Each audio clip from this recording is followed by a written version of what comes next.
I don't know what it is. All right, let me take roll call real quick. But I have a worse experience. Everybody, and then I'm gonna double check, make sure everybody did their extra credits. Okay, Lisa. Here. Jocelyn? Here. Ashley? Here. Clayton? Here. Seamus? Here. Will? Here. James? Jimmy? I don't see him. Andrew's not here. You're never gonna quit that, are you? Andrew? Andrew. Crystal? Maddie? Here. Joseph? You. Owens? Kayla? Mo? Here. Jason? Yeah. Becca? Here. Joseph Yell? Okay, so we're missing Jimmy.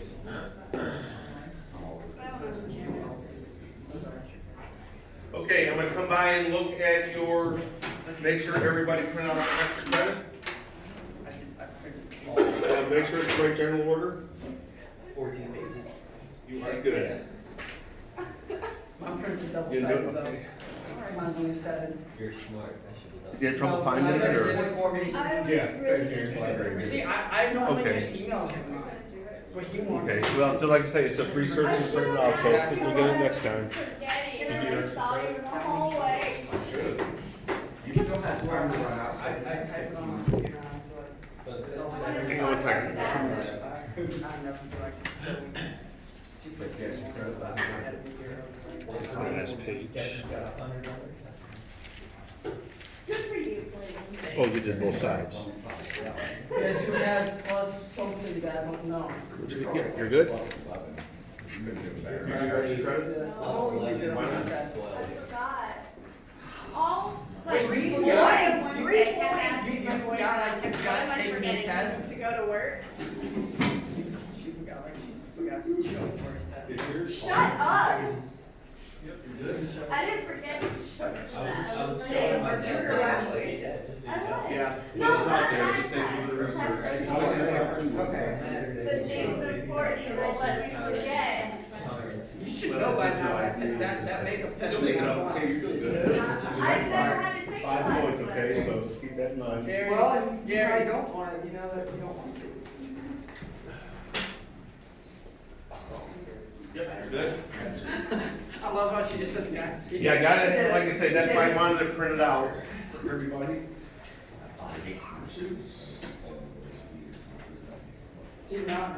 Suits. Okay, what's the general order number? You got yours? 18-003. What does 18 mean? The year it was issued, That's correct, what's 003? the number of general order it was. The sequential order for 2018. Okay, we're gonna be doing this in the future, okay? Remember, this is extra credit. If everybody's doing good, already has A's for their tests, you're fine. This just bumps it up a little bit. We got 3 more extra credits. Everybody clear about that? And what are the 3 more extra credits? 2 more tests, and what's the last extra credit? Verbal presentation for your class project, right? I thought I was giving you a donut. Jokes are so bad. All right.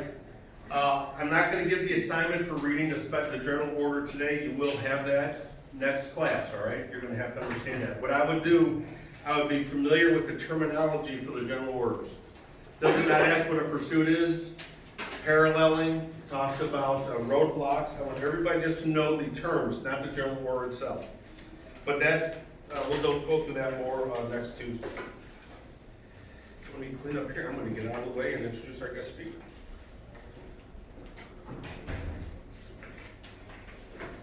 Let's see, who is not here today? We have Andrew. Jimmy's the only one. Andrew, yeah. How'd you get Andrew still? Because the first day of this semester, I asked him, is your name Andrew or James? He went, Andrew. And then you called him James, and I looked at him, and he just starts laughing. He's like, to you it's Andrew. Do you know he lied to you? Yeah, I figured that The out. second of all, do you know your voice got high again? All last Okay, good. semester I called him Andrew, Hey, your too. voice is still getting tired. All right. Let me start off. We're gonna go on a serious note now. We got one person out here, that's Jimmy. He may come in a little bit later. I'll chat about that. Okay, on this all very serious note here. We have a guest speaker today, And some of those that may have been in a previous class have seen the guest speaker, right? Yes. And is it worthwhile to have him back again? Yes. Yes. Absolutely, we got such a good response previously. I want to introduce Officer Cameron McKay.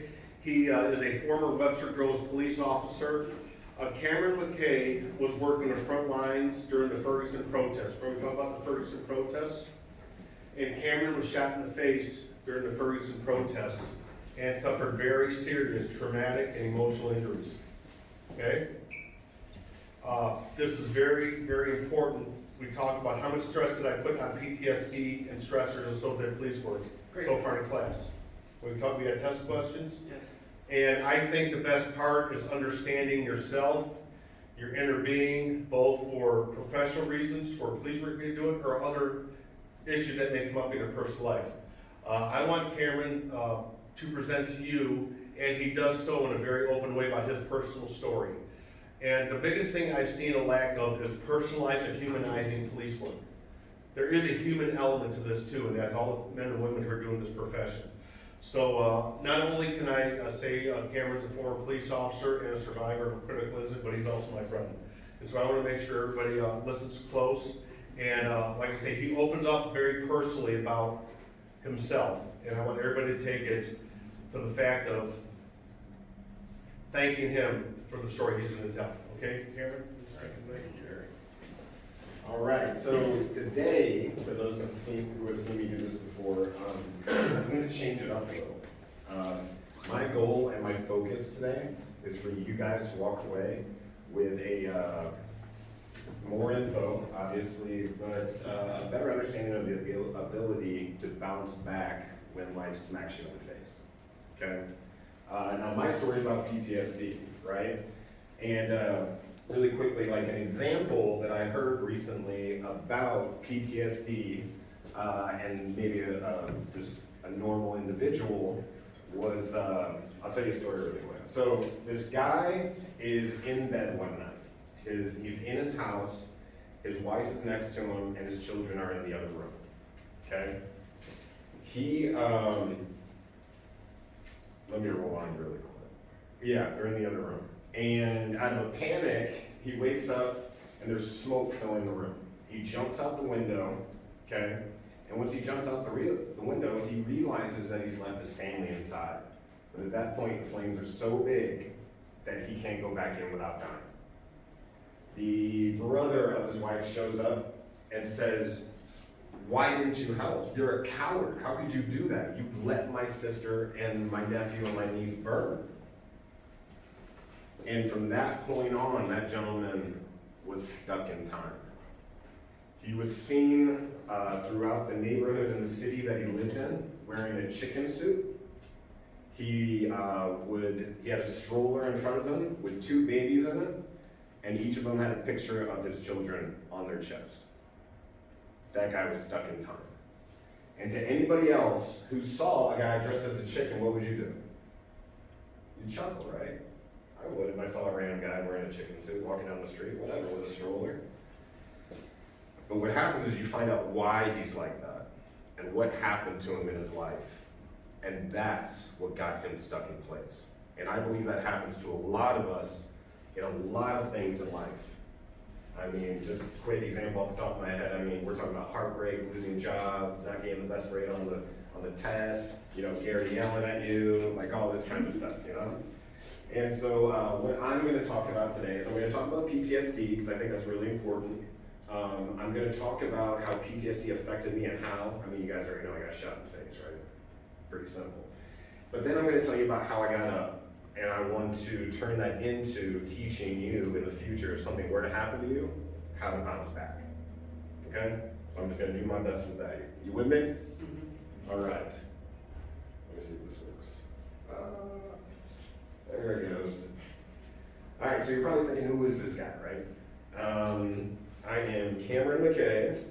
I work for the Webster Groves Police Department during the Ferguson riots, but a little background on me is I am from St. Louis. I graduated from Webster Groves High School. I moved to Virginia to go to college at Virginia Wesleyan. It was a D3. I was a captain my senior year. I graduated with a degree in business administration, went on to do some sales, basically that cold call, knocking on doors, buying my stuff, that kind of sales. And that transitioned into me actually opening my own company in '07. It's called McKay Marketing, and what we did is we represented Fortune 500 companies, specifically AT&T and Quill Office Supplies, okay? We would be the boots on the ground, the people who would knock on the door of the businesses and say, hey, this is where we're from, this is what we do, we'd like you to try our service, sign here, okay? '09 happened and I decided I want to get out of that, and I ended up going into the St. Louis County Academy in 2010, and graduated, ended up working for Webster Groves, so I was kind of like the Beaver Cleaver dude, you know, grew up in the neighborhood that I'm working in. And then I was able to work my way up into special operations. I was in COP, which is Community Oriented Policing. My job was to create relationships within a high crime area so that we could both gain on both sides. Meaning, so a lot of the times I would have maybe a parent of a high school child come up to me, pull me aside and be like, hey, Cam, they knew me by my first name, I need to talk to you. I found some dope in my kid's room, I beat his ass, but I know where he got it, and I don't want anyone to find out that I told you that's who got it for him. And I was like, no problem, and that's what I did. I created those relationships, and then during the Ferguson events, I went up there about 4 to 5 times. I do have my master's degree in management and leadership from Webster University. I've done 20 plus speaking events. I'm a PTSD survivor, and I'm an alcoholic. You'll understand why I'm bringing that in, okay? Anyways, and never did I ever think I said in front of a whole group of people that I kind of know. All right, so PTSD overview. All right, what does PTSD stand for? You guys should know. Yeah, post-traumatic stress disorder, right? Who can get PTSD? Anybody. Black, white, man, woman, baby, whatever, a doctor, a ditch digger, anyone can get PTSD. What are some examples that anyone can get PTSD from? What's that? Deployment, yeah, so if you're in services and you see different things, you're exposed to different things. Even the stress of the idea of having a uniform on outside of the country with guys who don't really like you, that's stressful. That can create PTSD, okay? A constant stress of my life is on the line. But what could happen to, let's say, like a high school kid? What could happen to them that would give them PTSD? Bullying, very good example. Very, very good example. What's another one? I would say maybe a car crash, where either you witnessed the car crash or you were in the car crash and it was so, we'll say, abrupt and in your face and devastating to the point it shook you emotionally. And that can create PTSD. So it is an anxiety disorder that is developed. Okay, you're not born with PTSD, right? Something has to happen. And it can actually be a multiple of things leading up to finally having major issues. Okay, and I can talk about that more because that's actually kind of what happened to me. And it happens when you're experiencing or witnessing an extreme or overwhelming traumatic event during which you felt intense fear, hopelessness, or harm. All right, so what happens is once you kind of, we'll say, really are in the PTSD initial stages, you're starting to, not sleep, all this kind of stuff. What you get is emotional numbing, okay? Emotional numbing doesn't mean that you don't care about life. Emotional numbing is you can't stop thinking about that event that happened to the point where your kid, your spouse, your friend, there's gonna be a car crash in front of you and you barely acknowledge it. Because you are so focused, mind, body, and soul, on what happened, okay? Hyperarousal, irritability, on constant alert for danger, okay? With PTSD, your body goes into what? Fight or flight. Your body's actually decided that you're in enough of a critical situation that you either need to run or stand up for yourself. And your brain is actually triggering that, we'll say, trigger. So, irritability, basically always being on guard. I'll get into my story and all that kind of stuff, but hyperarousal, irritability, short trigger, get mad about something dumb. An example would be driving down the road, I drive a big Tundra, you know, I'm like on the highway and then someone cut me off. A rational person would maybe honk their horn, would stop. After I got shot, I was the guy chasing behind these cars, saying to myself, no one will ever, ever disrespect me or hurt me again. It's over. So I'm in fight, not flight. I'm ready to stand up to whoever is there, okay? I'm alert of danger. You know, you're placing weapons in your house and actually strategically setting them up. Re-experiencing the trauma, flashbacks and nightmares, okay? A flashback is basically like a memory that grabs you and you're almost thrown into the situation that you're in before. They can be triggered by multiple things. It could be auditory, that being, you know, a noise, like a loud sound, or just something sudden. That's what always got me, just something sudden or things that had changed. Like if I had a plan for the day and all of a sudden something got changed and I wasn't told about it and I wasn't informed and I didn't know exactly what I was doing, you know, I was just always pissed off. I always had intrusive emotions. I didn't want to be anywhere, but basically in my house, in my basement. I was hiding, I was scared, yeah, and I was being run by fear. Now, we were talking about it, like PTSD can happen like that. So I do this speech to multiple people. I do it for faith groups, I do it for police officers, first responders, I talk to military guys, I talk to schools, all that kind of stuff. But I use this example, and obviously this is a criminal justice class, but I want you to see, one, how quickly things go bad. And two, I want you to hear the last thing that the officer says on the radio when he gets back to his car. Now, a setup to this is this gentleman, actually the police officer is responding to a call for disturbance in a grocery store. You guys might have seen this before, but it comes out as a black male is harassing customers and he's attempting to take their stuff. Officer shows up on scene, he's also a black male, and he recognizes the individual and he starts to go after him. If you guys have gotten to it yet, you know there's a kind of scale of escalation when it comes to being a police officer. If I need to make contact with you initially, I say it verbally, hey, I need to talk to you. The next one's a command. And then the next one, I'm stepping up and I'm grabbing you. This guy did not listen to this officer. And this officer was trying just to get this guy to stop and pay attention. This is a normal call. This could be anyone on any day. This was on my TV, Was it? yeah. I'm not sure about the part of it though. But Turn up all the way down.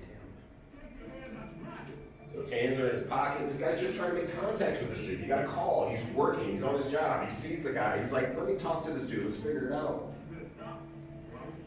But this individual has other things on his mind. And as a police officer, as an individual in society, I'm gonna page you. I'm not playing you. Take your hands out your pocket. so he's gone up to the degree of escalation. Take your hands He's out your now pocket. yelling.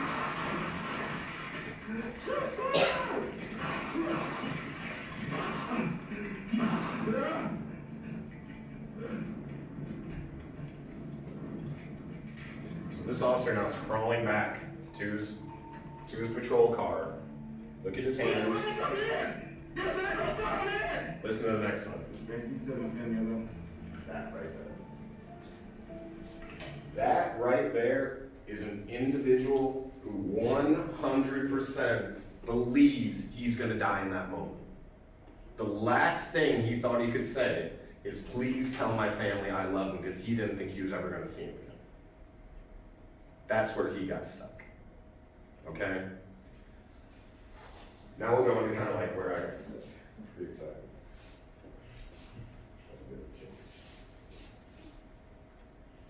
There we go. You have to exit out of the other one.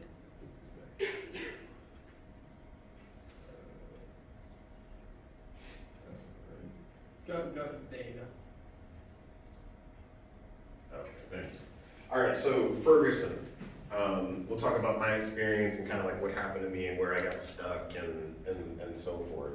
But the Ferguson, the civil unrest started in 2014 when there was an officer-involved shooting in which it was followed by civil unrest that evening. I was there that evening. I was next to the QT that was on fire. I was standing right there with the pepper spray being, all over the place. Dumpsters on fire, businesses on fire, cars on fire. We're taking gunfire, skipping off the ground. People. We literally have 2 helicopters on top of us going in circles. They're being shot at, so one of them had to go back pretty quickly after arriving. And there was people on the roofs. There was all kinds of stuff. And the way it worked when we got there is we tried to create a safe zone right at an intersection. And what we had to do is hold the line. We had to hold that line in order to protect ourselves. We did see people breaking into businesses about a block forward. But if you've got about 1,000 people in front of you and there's 50 police officers, you know how easy it would be for that crowd to take those officers if you separated your officers in that line? Yeah. Like if we were to send a team out of 5 to go check the business that just got broken into, there's a serious risk that those officers are gonna get sucked into that crowd and hurt, absolutely injured. And so yeah, I was there that first night. I was stationed by the Quick Trip, and then after that, I responded up to Ferguson about 4 or 5 times. The deal was that Ferguson didn't have a police department that was large enough to handle the scale of escalation that was going down in Ferguson. So you had mutual aid, where they said to different departments, if you can spare them, could you send us some other officers to help us out? And so I volunteered for that. I was like, sure, let's do it. March 11, 2015. Okay, this is the day that I got shot.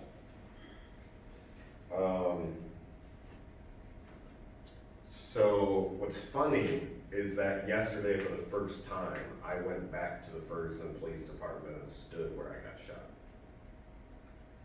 And I videotaped it. I didn't put it on here yet, but it's taken me 6 years to do that. I live in Atlanta now. I'm up here, see family and give these speeches to whoever needs them. And anyways, I'll just go through kind of what happened. So I checked in, I was sent up to Ferguson, and the way it worked is you take your patrol car to the rear of the police department, and then you would check in. You say where you're from, like what department, what your DSN is, which is like your serial number as an officer. And then and basically they would send you up to the front line. I got up to the front line around 11:45 or 11:50, and I was standing in the grass, and it is crazy that I was there yesterday, but I was standing in the grass, and I was actually looking out on the street. Across the street was a parking lot, and that's where the majority of the protesters were located.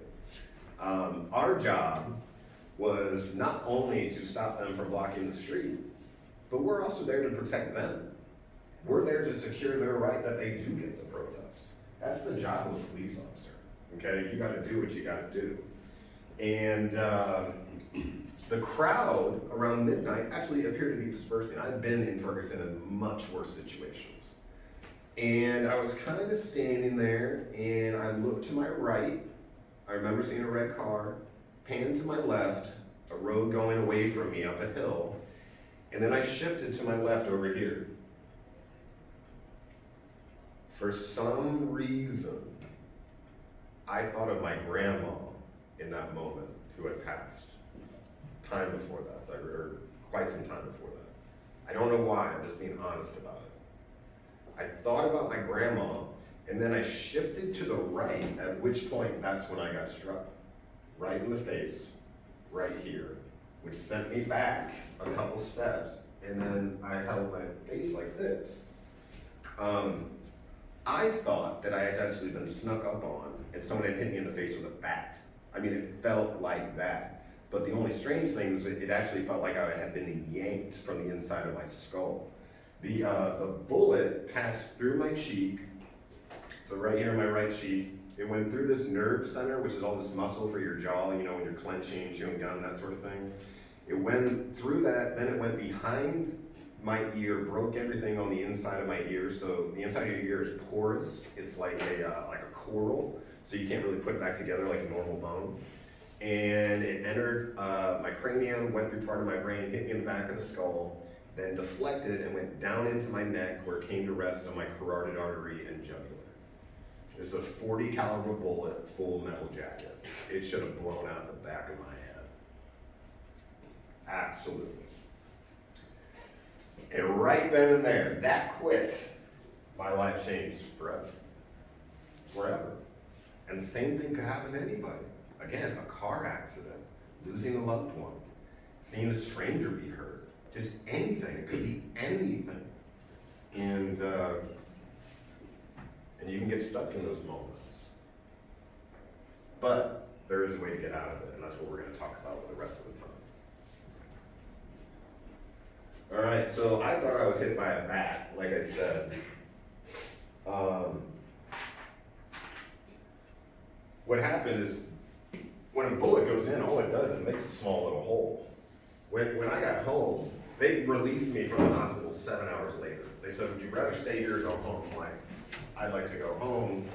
But I said, what about the bullet? And they're like, well, we're not going to take the bullet out. It's resting on your carotid artery and jugular.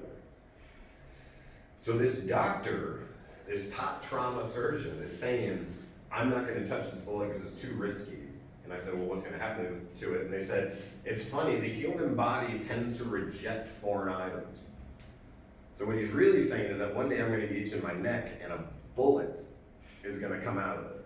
Now, as badass as that sounds, I don't want to wait for that moment. You know what I mean? Like, I don't want to fall over one day and that bullet be sitting there and just slice my artery and then I bleed out just standing in front of someone. So my wife, who's my hero, she's my angel, she found a doctor who was willing to do it. It was a risky surgery. It was an exploratory surgery. This is what I said to the Kirkwood officer standing right next to me. Because I did not understand what was happening, sorry, when I got hit. It was just like I got hit and then I had to look at him and say, did I just get shot? In so many words. So when I did get hit, I thought my life was over. Just like that officer who was saying over the microphone, please tell my family I love them. I've been taught since a young age, since my dad was a DEA agent, that when you take down a suspect with a firearm, it's 2 in the chest, 1 in the head. The head's the finisher. And I just got shot in the head. My life is over in my mind. So I said a quick prayer. I was just kind of like, Lord, thank you for my life. I'm sorry for everything I've screwed up. Please watch over Kate, my wife. Please watch over my family. And I thought that's all the time I had, but I was still there. So what I did is I popped up and I decided that I could either die in the grass that I was laying in. And if you guys saw any of the pictures, my helmet was on the grass with all the blood, the purple blood all over it and all that kind of stuff. That like really rich blood. And so I was like, either I'm gonna die here and my wife's gonna know that I was scared and I waited here.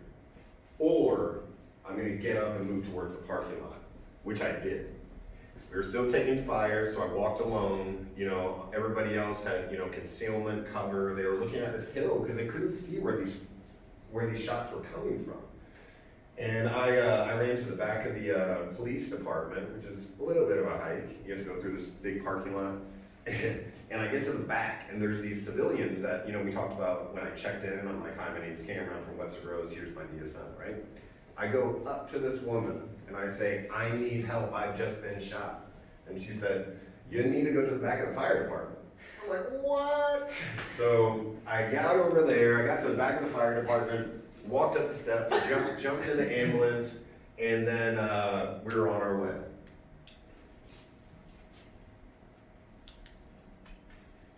On the way to the hospital, again, I didn't think I had much time, so the first thing I did is I called the sergeant on duty because he could inform both my family and my wife that I was injured or not with us.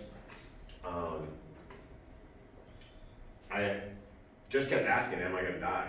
Because everyone who was looking at me had a pale face and big eyes. So I'm just saying, tell me if I'm gonna die. Like, it's my right to know, isn't it? So just tell me, don't BS me, tell me what's going on. And then they strip off all my clothes, and I was trying to be funny here. I didn't get shot there, because they poked every place on your body, and none of which were affected by the bullet, but they were doing their job, and, you know, they had to do what they had to do. And then 1 week later, the bullet was removed. Again, my wife found a specialist who was willing to do it. Came out right here, so right back here.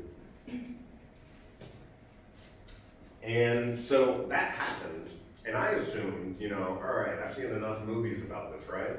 So I did the cool thing, the like, you know, boom, boom, bang, bang, I got hurt. Now I just gotta kind of, you know, hang in there for a little bit, and just like the movies, I'm gonna bounce back. Wrong, wrong, wrong, wrong. I immediately, like we were talking about before, leaned into avoidance feature, I didn't want to be seen. I didn't want to be around people. The only person I would let near me was my wife. I wouldn't come out of the house. I didn't want to in any way be seen the way I felt, and I in no way wanted to just interact with the world. I wanted to run away. I wanted to be gone. I did not feel like a hero. I did not feel like I had done anything impressive. I was scared, and I had a lot of fear going on. And we don't talk about that a lot, you know, in like life. We don't talk about how people do get scared about stuff, and that's okay. You know, it's about how we handle that fear.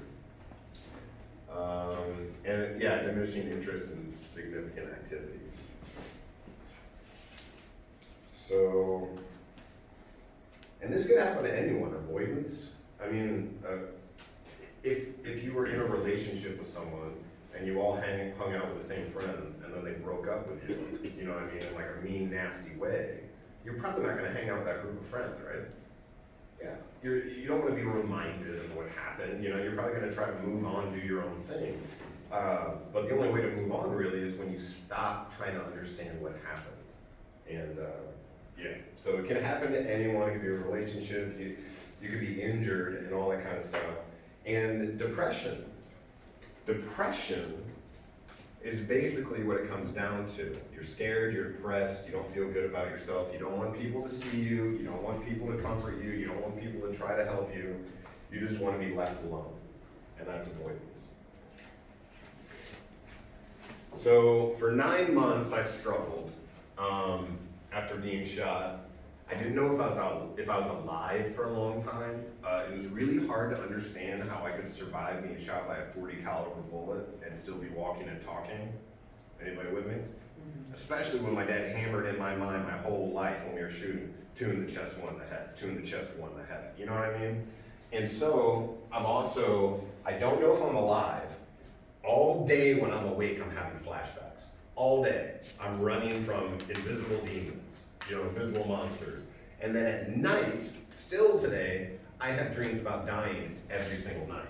And it's not even about dying. It's about dying and asking for help from people I trusted and them not helping me. So it's a very stressful situation. I didn't have gray hair before all this started. And so the nightmares, and then depression. I don't know why people think depression is such a bad word. It happens to so many people, and a lot of people in life now, it seems like they live in glass houses with really good curbside appeal.